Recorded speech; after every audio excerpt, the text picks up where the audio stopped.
That is actually a thing, though, that like there's so many things you remember as a kid that if you saw as an adult, I bet would completely change. Like where you understand context a whole lot more than you used to. Like the idea of like I had a buddy growing up, and his mother's friend always came over, and like now I know, oh, that guy was fucking his mom. Yeah. But like as a kid, I was like, oh, she has such a good friend that she has over all the time. This is so nice. Yeah, they're always so sweaty. Yeah. They come over and work out.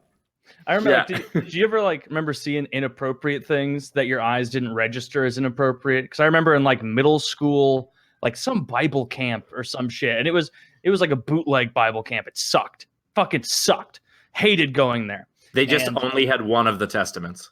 Yeah, only one. And it would be like there's this one like teacher who wasn't even like really a teacher. He just kind of like walk around and talk to you like one-on-one.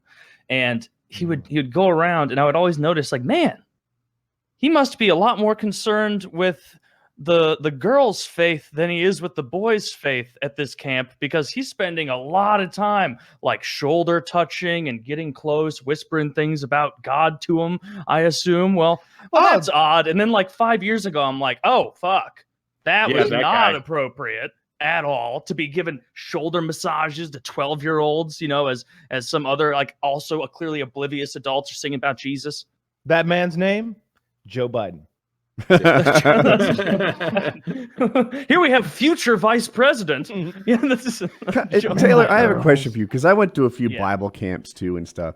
Did the leaders of your thing, whatever they were called, I don't know if they're priests or ministers, whatever, did they make a over-the-top effort to be cool and to relate in a really failing way?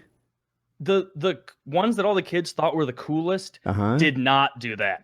Like they would get out there, it'd be like, oh, because there was like one camp I went to, and it was like it felt like every 5 hours, like once in the morning and once in the afternoon, prime playtime. You'd have to go in there, and they just soak up time with singing about Jesus, and you're just like, God, I just want to play frisbee or basketball or go play racquetball or something. And it was always the guys, like I'd be like, oh, thank God, like Pastor fucking Mike is coming up. He'd be like, all right, Jesus said this is why he said it, this is why you should care. Boom, bada bing, bada boom, get out there and have fun, kids. And then you'd have other ones where it'd be like, oh, fuck. Pastor Adam's coming up, and he'd be like, ha, what's up, cool cats?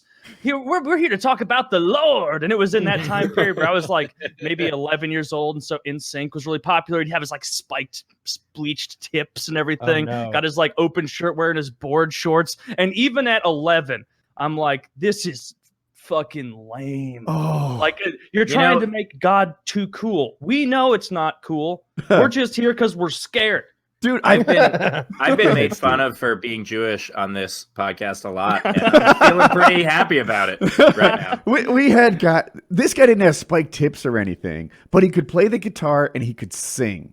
And he would start off with like hip songs at the time, and he had talent, right? I'm not saying he was great, but it's like he can really play and he can really sing, and he can really do them at the same time. So he'd kick off into your like favorite top 40 song of the moment, and you'd be like, you know what?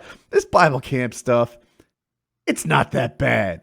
And then he'd start making up his own lyrics, all about God, of course, all about treating each other well. And he'd just start riffing, making up lyrics on the fly, and it's like, no, you're ruining it. I like this song. Straight up now, tell me, do you want to have God to be with you forever? That's not bad. Yeah. I'm imagining that's about the time, right? You're doing good.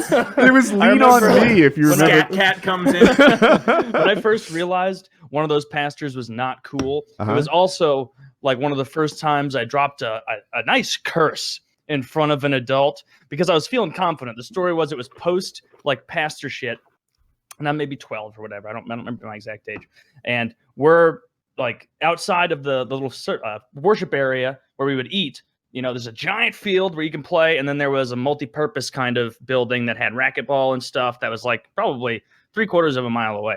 And so all the counselors, or like the pastors, hop in their golf cart, and then I got out of there quick because I didn't want to hear about God anymore. And so I was trying to run, because it was a thing that the kids would try and run and jump on the cart and then hitch a ride all the way there, because then bada bing bada boom, I got racquetball rights. All you fuckers are in line. I'm up first.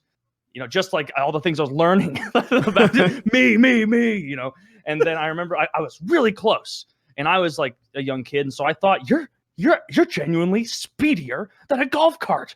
You're gonna catch it. And I got up to like, you know, here's the post, and just like I barely missed it. And then he like slowed down again to tease me. And this was like the cool backwards hat wearing open Hawaiian shirt. Just previously like, haha, you know me, boys and girls. I'm all about cool stuff. But also, I know when it's time to get serious about God. And he was that guy. He like put himself out there as this cool motherfucker. And I got really close. Horrible. And he drove, and then he just gunned it and started speeding away.